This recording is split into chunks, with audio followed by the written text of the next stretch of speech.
আগে আমরা বিয়ে শাদীর মধ্যে থাকলে শুনে মরছি কত ভাত খাইতাম বিয়ের মধ্যে গরুর গোস্ত আর আলু দি, ঠিক আছে নি?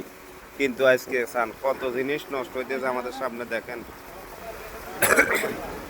সান আরসির বোতল, হানের বোতল, এ আবি যাবি দি সান এ হোলা গরুর গোস্ত খাইতে পারে না সান।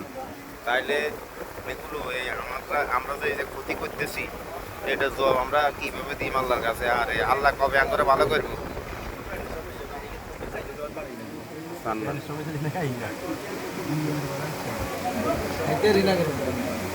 হ্যাঁ না না ফেলেটের অবস্থা দেখছি না, আগের মতো খাইতে তাই রুচি কম আগের মতো খাইতে না না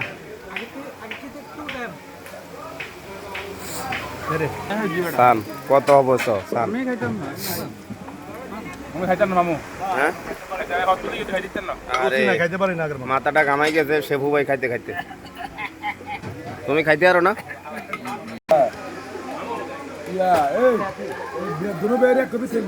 উড়ে দিয়েছে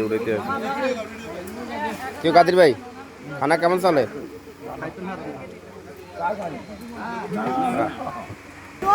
আমরা এই ধরনের খানা অপছন্দ না করাই ভালো। এরা যা খাইতে পারবেন তাই আমরা লওয়াটা ভালো। এই দিয়ে অপছন্দ করতেছে, এটা জব কে দিব? শেফায়েত ভাই খাইতে খাইতে শেষ। সুদিনে তো সামিস নেই খায় কি অন খানা শেষ হনো আপনার বেলা খাইতে না না আগের মতো হারি না না হ্যাঁ আগের মতো হারান না। পুরুব্বি খানা কেমন হইলো? আলহামদুলিল্লাহ ভালো হয়েছে না? আদি সাহেব কেমন হলো খানা?